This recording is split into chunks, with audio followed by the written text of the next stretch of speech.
Welcome back to Hardball. The Obama administration and members of Congress are questioning whether Pakistan was playing a double game with U.S., the United States, protecting bin Laden while taking billions in U.S. military aid.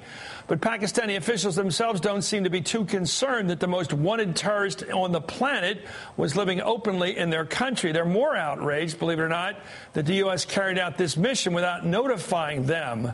Is it time we rethink our relationship with Pakistan? I spoke to Republican Congressman Pete King earlier today. I should point out that was before we did the interview with the 9/11 families. King chairs, as we all know, the Homeland Security Committee and was at Ground Zero with the president today. I began by asking him about the president's decision not to release the photos of the deceased bin Laden. Mr. King, thanks for joining us. I guess there's so many hot issues coming out of this, I guess you'd have to call it event in American history, the capture, or actually the killing of Osama bin Laden. Do you think, after a couple of days' reflection, we should release those pictures of him after he's been shot and dead? Chris, I thought we should. It was a close call. I have not seen the picture. People who have seen it have told me that it's not that ghoulish, and to put down conspiracy theories and also to make the point emphatically that he's dead, I thought we should, but I'm not going to disagree with the president. He has an awful lot to consider here. My understanding is a number of his military advisors asked him not to because they thought it could have repercussions. So while I think we should, he's the president, I'm not, and this is certainly a very reasonable call on his part, so I'm not going to object or oppose it in any way. What do you think is the potential for reckless people out there, not a member of Congress, but a reckless person out there to take that picture, create some sort of virtual, desecration, something that would arouse people around the billion-person Arab world, Islamic world? Are you concerned about that? Yeah, you mean if the photo was released, that could happen? Surely, I understand that. That's why I said, on balance, I thought it should have been released, but I fully understand why the president is not doing it. And really, as far as I'm concerned, the issue is over. I'm not going to say anything more about it. I have no reason to oppose the president. Again, he's handled this perfectly up till now. And of all the aspects of the killing of bin Laden, to me, this is probably the least. So I give the president, full credit for how he's handled this entire matter. Let me ask you about the danger we face in this country. You always have to be worried about retaliation. At each step, it's tit for tat, as you know.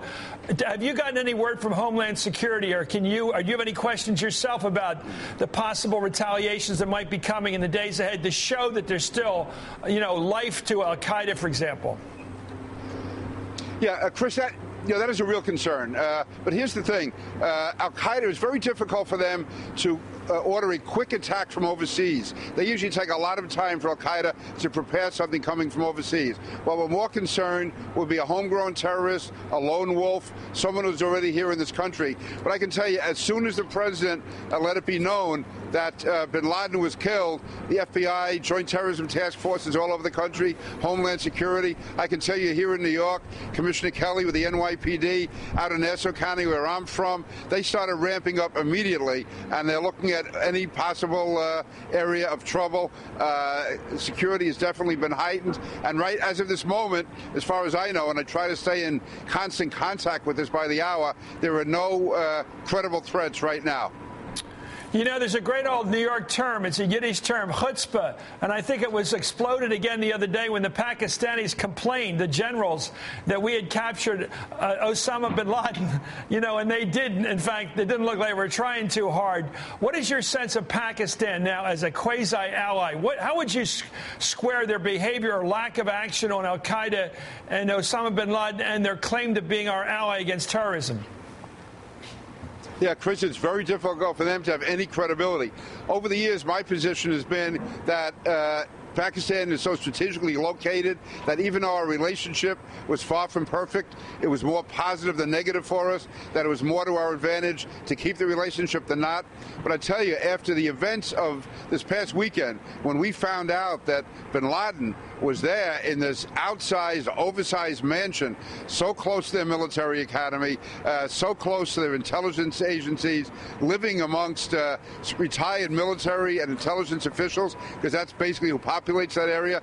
It's impossible for me to believe that somebody in the Pakistani government was not aware of it and facilitated. So I actually met with the Pakistani chief of mission the other day and made it clear, saying as a person who wants to be a friend, that this is a real crossroads. How can they keep coming to the U.S. and asking for $3 billion a year when the most wanted terrorist in the world was living right amongst them? It's impossible. It's impossible for me to believe that. So right now, I'd say we were at a crossroads. I don't want to end the relationship, but having said that, this is really the time for the president and his administration and Secretary Clinton to really put it to the Pakistanis, because I can tell you in Congress, among very sober-minded people, the most serious questions are being raised. And just by coincidence, the president did schedule a dinner at the White House last Monday for committee chairmen and their spouses. And the whole tone around that dinner, again, from very serious players, was a real concern, a real doubt about Pakistan. So, they're very important strategically because of their location, because of the nuclear weapons they have, and the past. But anyway, right now, Chris, we're at a crossroads. Well, it's great to have you back on Hardball, and on a lighter note, it's great to have you here for personal reasons, because I want to remind you that we were the little saloon in New Jersey.